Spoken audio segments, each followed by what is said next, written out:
उनके फार्म पे मंदिर बनाए जी। हनुमान जी की मूर्ति की स्थापना महाराज जी ने अपने कर हाथ से की। बहुत बढ़िया। मैं एक दिन रुका था रात को फार्म पे, महाराज जी हम दोनों।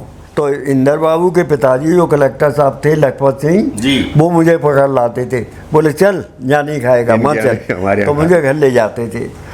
छोटा था जी। तो चल घर चल। एक दिन सवेरे वो हमसे महाराज जी बोले कि अरे सुनो भवनिया, वो मंदिर की घंटी नहीं बजी, क्या बात? अच्छा। देखो तो वहाँ वो पुजारी सोया तो नहीं है। इंदर महाराज जी की अधिक सेवा में रहते थे जी। यहाँ भी सेक्रेटरी रहे, वृंदावन के भी। वृंदावन के सेक्रेटरी रहे हैं।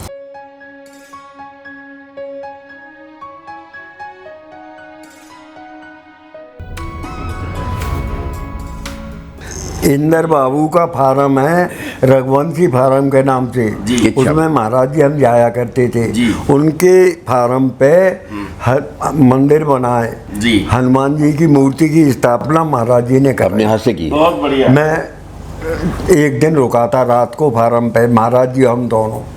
सर्वप्रथम रघुवंशी की बात हो रही है, जिन्हें हम लोग इंदर चाचा के नाम से जानते हैं, और उनकी जो बातें हैं, उनके साथ की जो प्रक्रियाएं हैं, क्योंकि सर इंदर चाचा के पिताजी जज थे।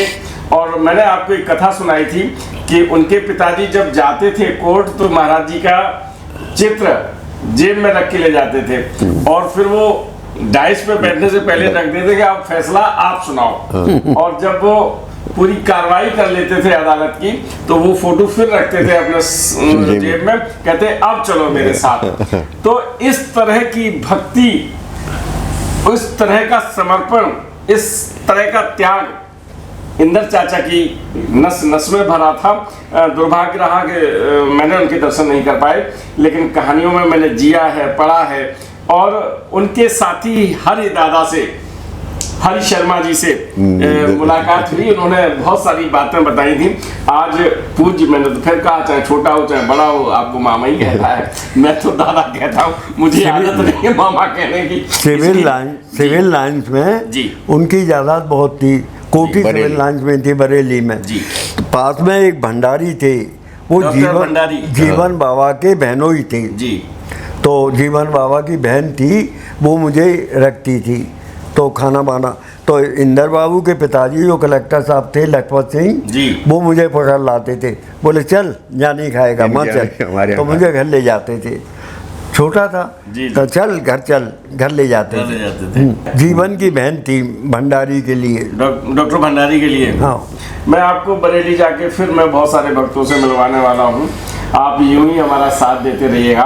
डॉक्टर भंडारी के यहाँ से जो पारस स्पर्श में वर्णन है, भवनिया जी डॉक्टर भंडारी के यहाँ थे, काम करते थे। और पहली बार महाराज जी वहीं से उन्हें लेके आए थे, क्योंकि जो सुधीर दादा ने पारस स्पर्श में लिखा है वो भवनिया जी के लिए यहीं से लिखा है। और भवनिया जी किस तरह से आए, किस तरह से उनके साथ जीप में उन्होंने यात्रा की, और किस तरह से वो इलाहाबाद पहुंचे, किस तरह से वो वृंदावन आए, और ये सारी कहानी उन्होंने बताई। रात्रि में उनका बिस्तर लगाना, यही सेवा थी मेरी। अच्छा। एक दिन सवेरे वो हमसे महाराज जी बोले कि अरे सुनो भवनिया, वो मंदिर की घंटी नहीं बजी, क्या बात? अच्छा। देखो तो वहाँ वो पुजारी सोया तो नहीं है। मैं वहाँ जब गया तो मंदिर तो खुला नहीं था, पुजारी जी नहीं थे। मैंने आकर महाराज से कहा कि मंदिर नहीं खुला है और पुजारी जी नहीं है। फिर बोले देखो वो अपना सामान ले गया है या खाली गया है। फिर मैं दोबारा गया उन कुटियों में, मंदिर के ही प्रांगण में है वो 2 कुटियाँ जी। तो वहाँ देखा तो सामान बाबा जी का कुछ नहीं था, मंदिर का कुछ नहीं ले गए। फिर उनको थोड़ा सा क्रोध किसी भावना जैसी आई, वो उठे बिस्तर से, मेरे कंधे पे हाथ रखा, वहाँ चले, बोले मंदिर खोलो। मैंने मंदिर में पहली दफ़ा प्रवेश किया, बल्कि मैं उस समय वो पहना था, हाफ पैंट पहना था, बुशर्ट पहने हुए था जी। फिर उनको पता नहीं क्या हुआ, अचानक से बोले तू कपड़ा बदल के आ। अच्छा। तो मेरे साथ अंदर गए और हमसे बोले ऐसा करो वैसा करो, सब सिखाया। ऐसा सिखा रहे थे जैसे वो बहुत ही बड़े कर्मकांडी विद्वान होंगे वो जी। जैसे लग रहा था जैसे ये रोज ही यही करते हैं यहाँ पे। अच्छा अच्छा। ऐसे वस्त्र बदलो, ऐसे चरणामृत बनाओ, ऐसे आरती लगाओ, सब ये मैंने किया जी। तो फिर मैं धीरे धीरे वहाँ पुजारी हो गया। सुबह के समय जी। महाराज जी परिक्रमा मार्ग में बैठे हुए थे। जी। एक संत लंबे चौड़े से पंजाब साइड के रहने था, हरियाणा के रहने वाले थे। जी। आदि वस्त्र पहने थे, धोती आधा ओढ़े थे। वो जा रहे थे, महाराज जी को प्रणाम करने आए। वो जो सड़कों के किनारे बड़े बड़े पत्थर होते हैं उन्हीं में महाराज जी बैठे थे। अच्छा। उनसे बोले कि हमारा पुजारी है, इसको तुम कुछ मंत्र सिखा दो, तो ये चरणा में देने वाला, भोग लगाने वाला। उन्होंने कहा हाँ महाराज मैं सिखा दूंगा, रोज़ मैं आऊँगा, इनको सिखा दूंगा।